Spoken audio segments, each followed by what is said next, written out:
Sir ममता महंत राज्यसभा इस्तीफा देवा विजेडी दल इस्तीफा देवा गोटे राज्य में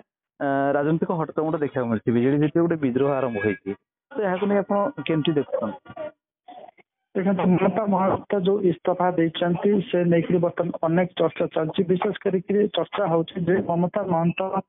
प्रथम दफार इस्तीफा देती आपर विजु जनता दल आहरी 4 जन पाखापाखि राज्यसभा सदस्य इस्तीफा दे पारती से समस्त सदस्य पुणी थे बीजेपी बीजेपी दल टिकेट रे राज्यसभा को जीवे तो गोटे कथा एथ स्पष्ट अनुमान करा जाउछि जे वर्तमान गोटे बीजेपी तार जो नुआ रणनीति करिछि जे राज्यसभा निजर संसद मानकर जो सदस्य रही संख्या बढ़ावा से क्रम आपन प्रथम दफारे भारतीय विजु जनता दल तार शिकार होछि एवं नवीन पट्टनायक जो कहा जाउतला इनविंसिबल लीडरशिप रही अनचैलेंजिंग लीडरशिप रही वर्तमान challenge Bharatiya Janata party challenge दबा आरंभ करिछि जे नवीन पट्टनायक तळु किभଳି माटी खसई नहीं हबो सेही क्रम रे आपण देखिबे एटा गोटे बड़ उद्यम करछि भारतीय जनता पार्टी एवं सिथरे सक्सेस हेछि तो ममता महंतर इस्तीफा गोटे कथा स्पष्ट भाव में प्रमाणित करिछि जे जो आपणकर शेड्यूल कास्ट शेड्यूल ट्राइब जो भोट बैंक थिला गोटे विजु जनता दल सेटा धीरे धीरे तांका हाथ खसी जाउछि एवं अधिक रु अधिक आपणकर विशेष करी जनजाति संप्रदाय लोक माने वोटर्स माने एवं नेता माने वर्तमान आपणकर भारतीय जनता पार्टी को आकर्षित होउचंती एवं जहा कहा जाउछि जे माने आंक स्थान रे ममता महंत स्थान रे आपनकर जाई पारंती मनमोहन सामल जाई पारंती आपनकर जाई पारंती समीर महांती इत्यादि इत्यादि ना आलोचना होछि किंतु जहा खबर आछि से ममता महंत ही आपनकर बीजेपी टिकेट रे निर्वाचित हेकि जिबे ए कथा गोटे आपनकर माने कहि परबा गोटे रिलायबल सोर्स रे ए खबर आसुछि जो कहला ममता महंत को बीजेडी टिकेट रे पठेथिला कुडुम संप्रदाय रो आनिकी ममता महंत राज्यसभा इस्तीफा कुडुम संप्रदाय गोटे विश्वास को प्रभावित करनी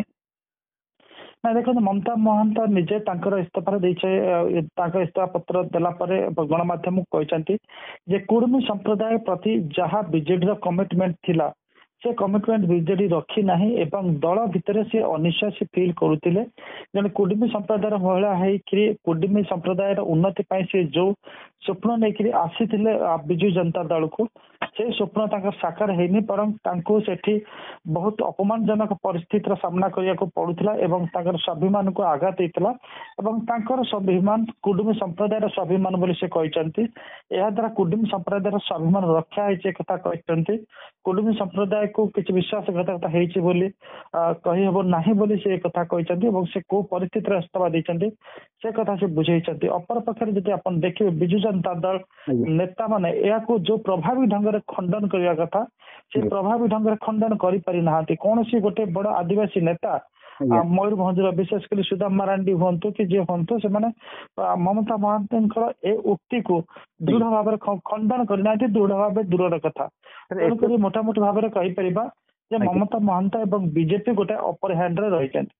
सर एत वर्ष धरी से 3 वर्ष राज्यसभा सांसद रहा हठात मन पड़ा कि माने जमती ना बीजेडी गोटे अणदेखा कर कुडुम संप्रदाय को आ 2 वर्ष कार्यकाल गोटे राजनीतिक नेता से 3 वर्ष कि 3 मिनिट कि 3 सेकेंड कि भर्तृहरि महताब बड़ी 26 वर्ष 27 वर्ष रही 27 वर्ष पर दल छाड़ से कथा कहब ना राजनीतिक नेता मैंने से डिसीजन नियंती समय आवश्यकता नहीं आम देखी कांग्रेस एमती 40 वर्ष धरिक रही नेता मैंने परवर्ती अवस्था दल छाड़ी महाराष्ट्र में देखीचे तेणुक नथिंग इज फॉर पॉलिटिक्स वर्तमान जी गोटे दल थी आउ गोटे दल अतीत आयाराम गयाराम प्रसंग आम देखीचे जे गोटे नेता कि 7 थर दल चेंज करते गोटे सप्ताह भितर तेणुक राजनीति में सेमती किसी गोटे स्थिर गोटे ना स्थिरता सब थाए से स्थिर द्वितीय आदर्श भर गति कर तार माने ना सर मो कह मतलब नहीं जो कुडुमी संप्रदाय कथा ना बीजेडी अणदेखा करला हठात एत दिन रहा हठात केमती मरला कुडुमी संप्रदाय कथा मन पड़ा नहीं बीजेडी ममता महंत ही कहीपर कहीं माने 3 वर्ष 3.5 वर्ष कहीं धरिकी से टलरेट करुले कहीं आगुरी इस्तीफा दौ न କିନ୍ତୁ ଗୋଟେ ପ୍ରଲୋଭିତ କଥା କରି ବିଜେପି ତାଙ୍କୁ ପ୍ରଲୋଭିତ କରିକି ଆଣିକି ପଇସା ଦେଇ କିଣିଛି ଗୋଟେ ପ୍ରଲୋଭିତ କରିକି ଆସିଛି ବୋଲି ବି ଚର୍ଚ୍ଚା ହଉଛି ତ ଏଇଥିପାଇଁ ସେ ଏଇଟା ଆସିଛି। ଦେଖନ୍ତୁ ଜଣେ ରାଜନୈତିକ ନେତା ମାନେ ଏଇଟାକୁ ସିଏ ତା ଉପରେ ବକ୍ତବ୍ୟ ରଖିପାରିବେ କିନ୍ତୁ ଆମର ଯୋଉ ଲିମିଟେସନ ଅଛି ଆମେ ଯୋଉ ଆମର ସୌନ୍ଦର୍ଯ୍ୟ ବୋଧତାର ଭିତରେ ଆମେ ଯେତିକି କହିପାରିବା ଆମେ ରାଜନୈତିକ ନେତାଙ୍କ ଭଳି କୌଣସି ବକ୍ତବ୍ୟ ରଖିପାରିବା ନାହିଁ ଯେ କି ସେ ପଇସାର ପ୍ରଲୋଭନରେ ପଡିଥିଲେ ବା କ୍ଷମତାର ପ୍ରଲୋଭନରେ ପଡିଛନ୍ତି ବା ଭବିଷ୍ୟତର ଗୋଟେ ପ୍ରତିଶ୍ରୁତିର ପ୍ରଲୋଭନରେ ପଡିଛନ୍ତି ସେ କଥା କହିପାରିବା ନାହିଁ। ଆମେ କେବଳ ଏତିକି ବିଶ୍ଳେଷଣ କରିବା ଯେ ମମତା ମହାନ୍ତ ଯାହା କହିଛନ୍ତି କେତେ ଠିକ କେତେ ଭୁଲ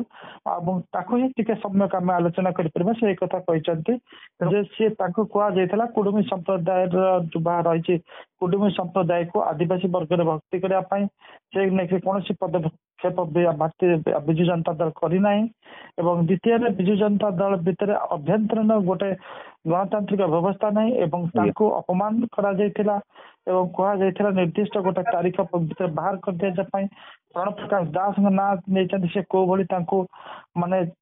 ଗୋଟେ ବ୍ୟବହାର କରୁଥିଲେ ମାନେ ଯୋଉ କହନ୍ତି ଅତି ଅମାର୍ଜିତ ଢଙ୍ଗରେ ବ୍ୟବହାର କରୁଥିଲେ ବୋଲି ସେ କହିଛନ୍ତି। ତେଣୁକରି ସେ ଦୃଷ୍ଟିରୁ ସେ ଇସ୍ତଫା ଦେଇଛନ୍ତି ଏବଂ ସେ ନେଇକିରି ଆମେ ଦେଖିବା କଥା ଅନୁରୂପ ଭାବରେ ସେତିକି ଜୋରରେ ଯୋଉ ରିଆକ୍ସନ ଆସିବା କଥା ଏପର୍ଯ୍ୟନ୍ତ ବିଜୁ ଜନତା ଦଳ ଆସି ନାହିଁ କେବଳ ଗୋଟେ ଔପଚାରିକତା ଭାବରେ ତାଙ୍କର ଏଇ ଯୋଉ ମାନେ ମନ୍ତବ୍ୟକୁ ବା ବକ୍ତବ୍ୟକୁ ଟିକିଏ ଖଣ୍ଡନ କରାଯାଇଛି ଏବଂ ଦ୍ୟାଟ୍ ଟୁ ଭେରି ମାଇଲ୍ଡଲି। ଶେଷ ପ୍ରଶ୍ନ ରହିବ ଏଇ ଯୋଉ ହଟ ଚମଟ ଲାଗି ରହିଛି ବିଜେଡି ଛାଡି ବିଜେପି ରେ ଯିବେ ୟାର ବିଜେଡି ପଞ୍ଚାୟତ ନିର୍ବାଚନ ବେଳକୁ ଏମିତି ଯଦି ହବ ନେତା ଶୂନ୍ୟ ହେଇଯିବ ତ ଆଗକୁ ବିଜେଡିର କେମିତି କାର୍ଯ୍ୟପନ୍ଥା ରହିବ ଆଗକୁ ବିଜେଡିର ଭବିଷ୍ୟତ କଣ ରହିବ? ଦେଖନ୍ତୁ ଭାରତୀୟ ଜନତା ପାର୍ଟି ବର୍ତ୍ତମାନ ଗୋଟେ ମିଶନ ଲଞ୍ଚ କରିଛି ସେ ମିଶନ ଟି ହଉଛି ଯେ ଅଧିକରୁ ଅଧିକ ବିଜେଡି ନେତାଙ୍କୁ ନିଜ ସପକ୍ଷକୁ ଆଣିକି ବିଜେପି କୁ ଏକ ପ୍ରକାର ଶକ୍ତିହୀନ ବା ନିଷ୍ପ୍ରଭ କରିବା ଏବଂ ଆମେ ଦେଖୁଛେ ଭାରତୀୟ ଜନତା ପାର୍ଟିର ଯୋଉ ମାନେ ରହିଛି ଆଭିମୁଖ୍ୟ ବିଜେଡିକୁ ନିଷ୍ପ୍ରଭ କରିବା ବର୍ତ୍ତମାନ ସେଇ କ୍ରମରେ ଆମେ ଦେଖୁଛେ ଯେ ତାଙ୍କର ଗୋଟିଏ ବି ବିଜେଡି ଜିତି ପାରିଲା ନାହିଁ ଲୋକସଭା ଏବଂ ଯୋଉ 9ଟି ଥିଲା ଗୋଟିଏ ନେଇ ସାରିଲାଣି ଏବଂ ସେଥିରୁ ଆଉ 4ଟି ଅନ୍ତତଃ ଟାର୍ଗେଟ କରୁଛି ଭାରତୀୟ ଜନତା ପାର୍ଟି ଆଉ 4ଟି ଆସନ ନେଇଯିବା ପାଇଁ ଏବଂ ସେ ସମୟ ଆମେ କହିପାରିବା ପ୍ରାୟତଃ ଉପନେତା ଯୋଉଠି ଆପଣ ଦେଖିବେ ପୁରା ବିଜେପିର ଯୋଉ କେନ୍ଦ୍ରୀୟ ନେତୃତ୍ୱ ମାନେ ଅଛନ୍ତି ସେମାନେ they are very actively working on the ground ଏବଂ they are in touch with the BJD leaders ଏ ଖବର ଆସୁଛି। ତେଣୁକରି ବର୍ତ୍ତମାନ ଆମେ କହିପାରିବା ନବୀନ ପଟ୍ଟନାୟକ ଲିଡରସିପ କୁ ବର୍ତ୍ତମାନ ବିଜେପି ଗୋଟେ ବଡ ଚ୍ୟାଲେଞ୍ଜ ଦଉଛି ଯେ ଯଦି ରଖିପାରୁଛ ତ ଦଳକୁ ସମ୍ଭାଳ ନହେଲେ ଦଳ ଆମ ସହିତ ଆସିଯିବ ଏଇଭଳିଆ ଗୋଟେ ଚ୍ୟାଲେଞ୍ଜ ଥ୍ରୋ କରୁଛି ପରୋକ୍ଷ ଚ୍ୟାଲେଞ୍ଜ ଥ୍ରୋ କରୁଛି ଆମେ ଦେଖିପାରୁଛେ।